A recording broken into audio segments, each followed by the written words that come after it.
자, 오늘은 동역자들이라는 그런 제목을 가지고 하나님 말씀을 듣도록 하겠습니다. 자, 여러분, 바울의 회심의 사건은 한 개인의 그냥 예수를 믿는 그런 사건이 아니라 기독교 역사에 대단히 중요한 그런 사건이 되었다라고 말씀을 드렸습니다. 하나님은 사울과 같이 히브리뿐만 아니라 헬라적으로도 정통하고 또 로마 시민권을 갖고 있는 여러 가지 장점이 있는 그런 바울을 부르셔서 이제 하나님의 종으로 사용을 하시죠. 전에는 그런 장점이 도리어 기독교인들을 핍박하는 데 사용을 했지만 도리어 그것이 하나님 손에 잡혔을 때 복음을 전하는 중요한 도구가 되었다라고 말씀을 드렸습니다. 자, 여러분, 그리스도인들을 핍박하였던 그런 바울이었지만 하나님께서 그러한 자들도 부르셔서 하나님의 언약을 이루시기 위한 일꾼으로 사용을 하신다는 겁니다.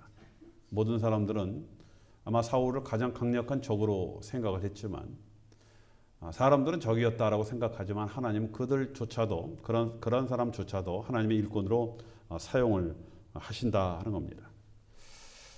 자, 여러분, 또한 하나님은 사도 바울이 이방을 위한 그릇으로 사명을 잘 감당할 수 있도록 그 혼자 힘으로 둔 것이 아니라 그 주변에 수많은 그 동역자들을 하나님 붙여주셨다는 겁니다. 많은 사람들, 특별히 이 동역자들을 붙여주심으로 말미암아 사울이 하나님께서 주신 그 사명을 잘 감당을 할 수 있도록 그렇게 하셨다는 겁니다. 우리가 잘 아는 가는 것 같이 자, 회심한 후에도 아나니아뿐만 아니라 오늘 19절에 보니까 다메섹에 있는 이제 제자들이 있었다라고 말씀하지 않습니까? 자, 여러분, 이들이 그리스도인들이었는데 어쩌면 이들은요 사도 바울의 핍박을 피해서 다메섹으로 온 자일 수도 있다는 겁니다. 어쩌면 그 친구나 또 가족 중에서 또 잘 아는 사람들 중에서 바울에 의해서 핍박을 받은 사람이 있을 수 있다는 겁니다. 자, 그들이 그러한 핍박을 피해서 그곳에 왔을 수도 있는데, 자, 그럼에도 불구하고 그들은 바울을 도왔다는 겁니다. 아나니아의 안수로 성령 충만 받고 또 다른 제자들을 통해서 당신이 핍박했던 바로 그 예수가 그 성경에 예언되었던 메시아다라는 그런 말씀을 확증을 가지고 그들에게 잘 설명을 하면서 가르치게 되었을 것이다라고 우리는 생각이 되어집니다. 자, 이제 이 복음을 들은 사도 바울이 오늘 20절 말씀에 보면요, 바울이 이들과 며칠을 함께 한 후에 즉시로 회당에 나가서 예수가 하나님의 아들임을 증거하게 되어지죠.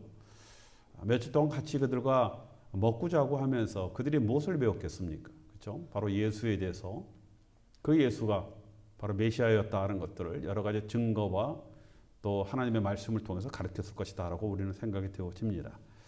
자, 여러분, 바울은 스스로 그 위대한 사도 바울이 된 것이 아니라 다른 예수님의 제자들에 의한 도움과 훈련에 의해서 되어졌다는 겁니다.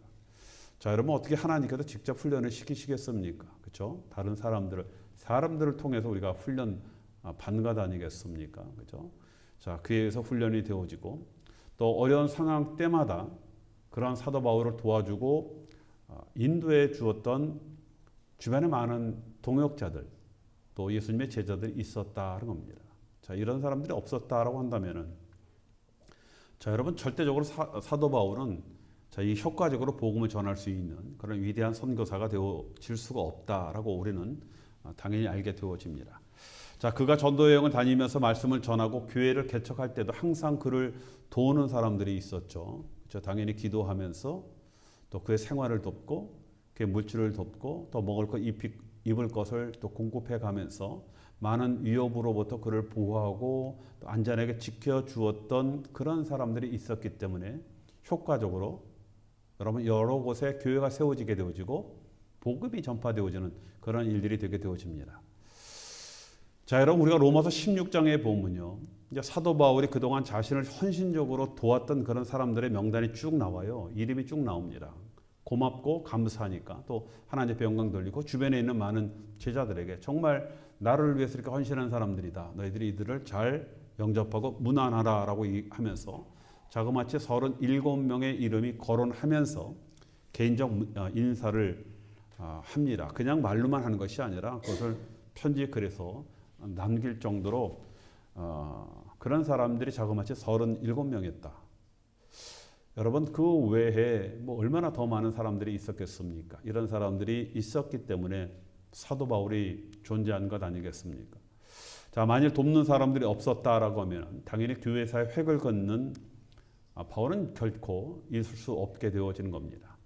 자, 여러분 이러한 관점에서 볼 때, 자, 하나님 앞에 섰을 때 누가 과연 위대한 사람이겠습니까?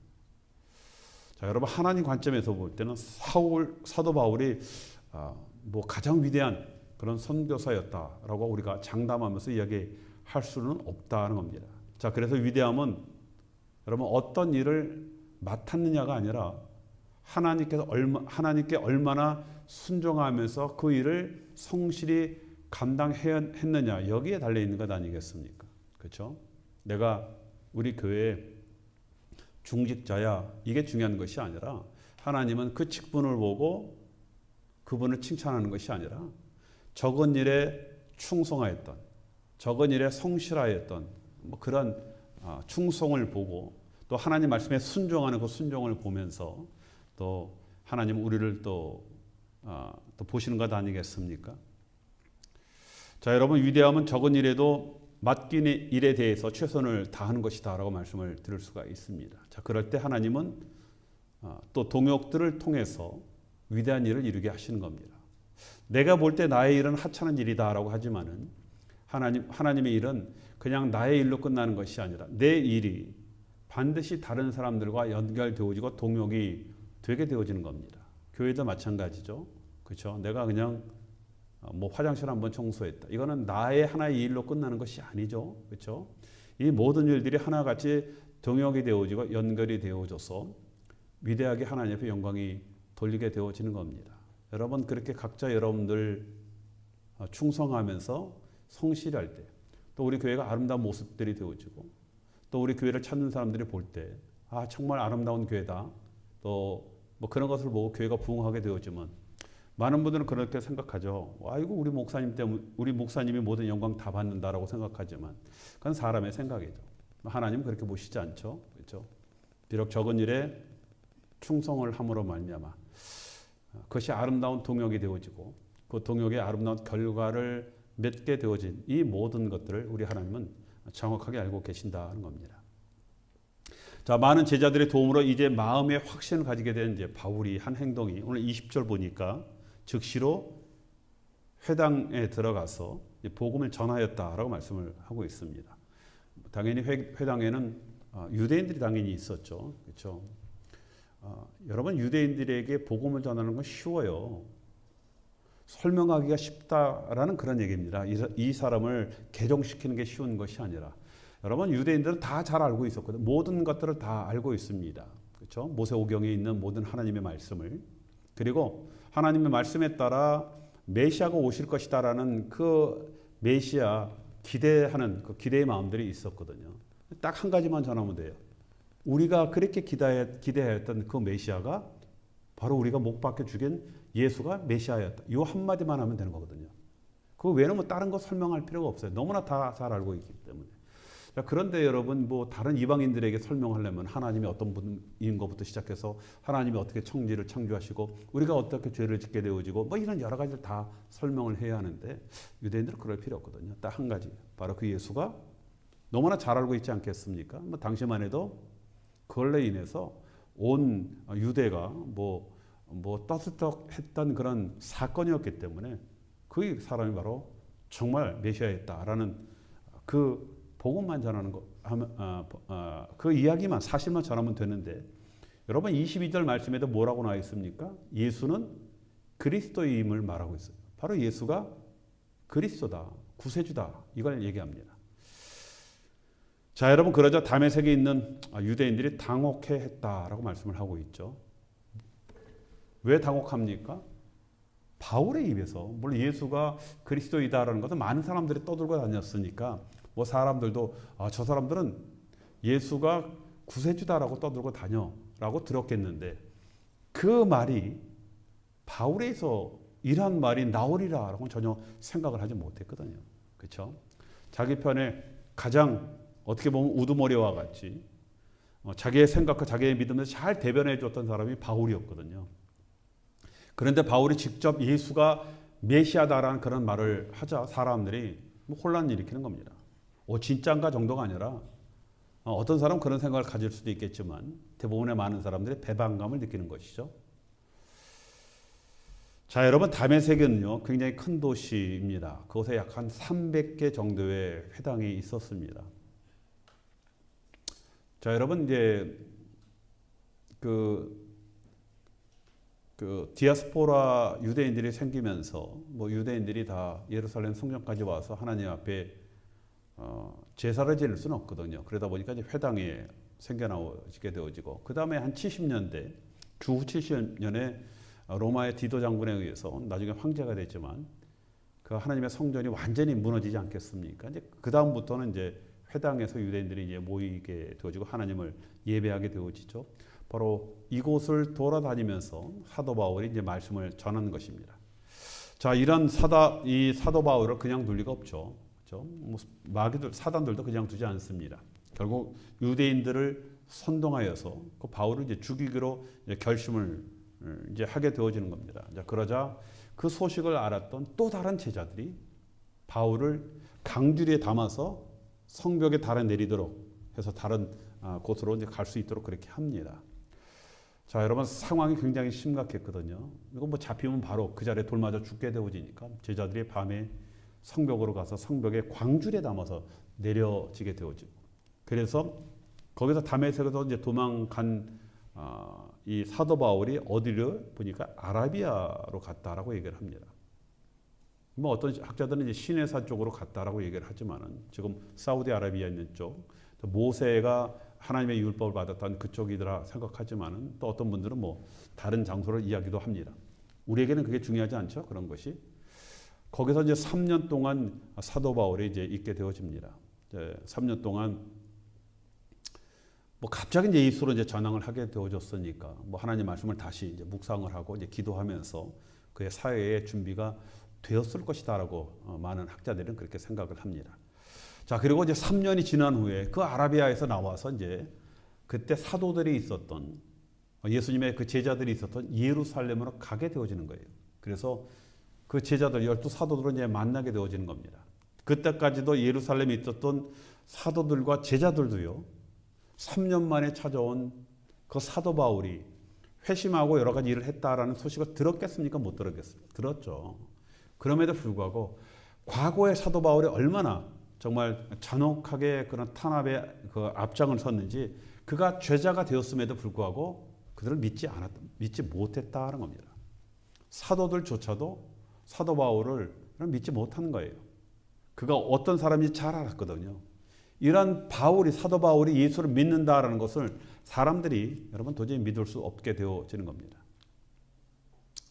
저희 어머니도 믿기 전에 그 예수쟁이를 참 싫어하셨거든요. 저희 집이 그때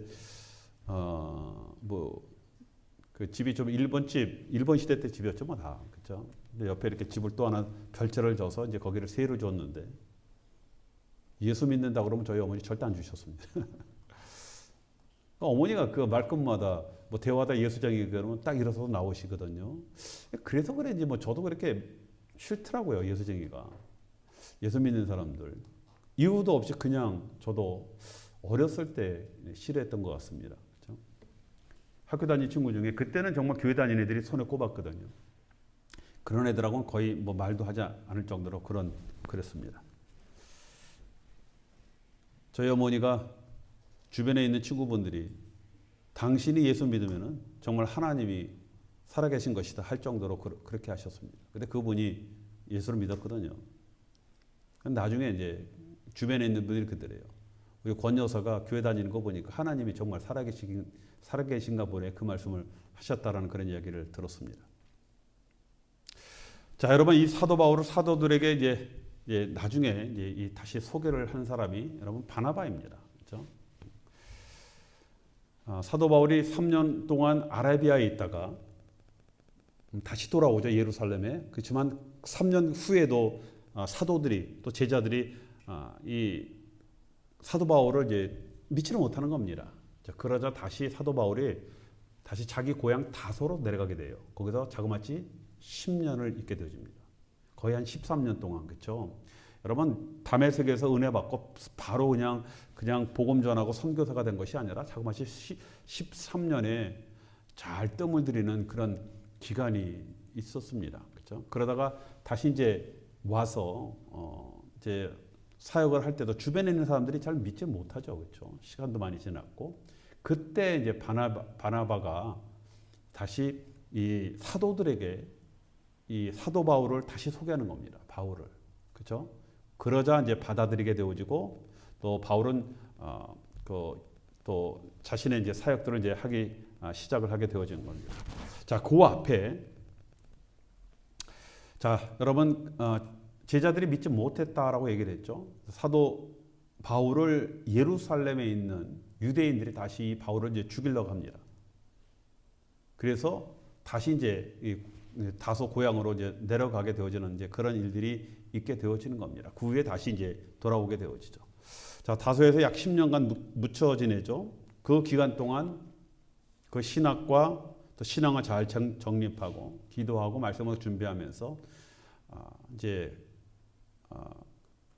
사역자로 이제 준비가 이제 되어져 가는 겁니다. 그래서 이제 거의 13년이 다 됐죠. 이제 그때 다시 바나바가 이 사도 바울을 다시 초청을 하는 겁니다. 그래서 안디옥 교회 목회를 같이 하게 되어지는 거예요. 그렇죠? 좀 헷갈립니까? 다시 설명할게요. 예.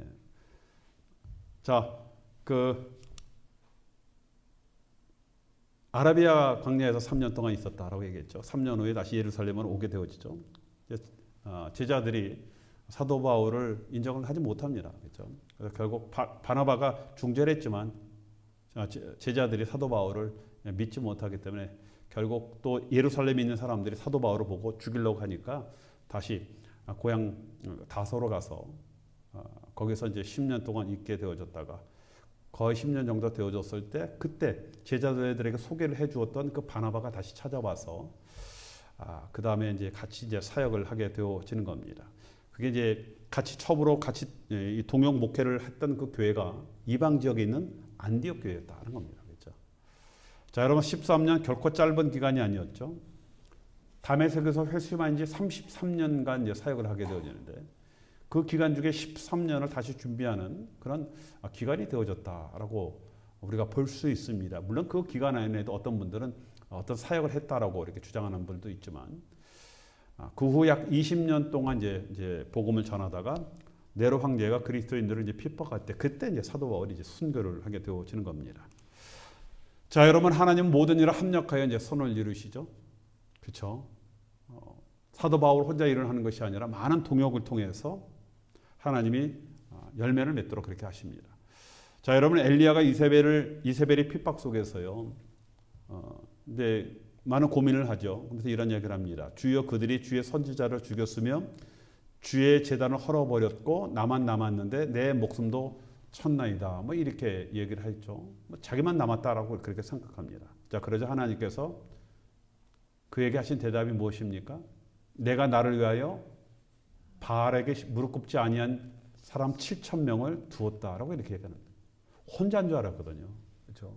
그런데 하나님께서 벌써 그 뒤에 7,000명을 두셨다는 겁니다. 결국 그 사람이 동역이 되어지는 거예요. 그렇죠?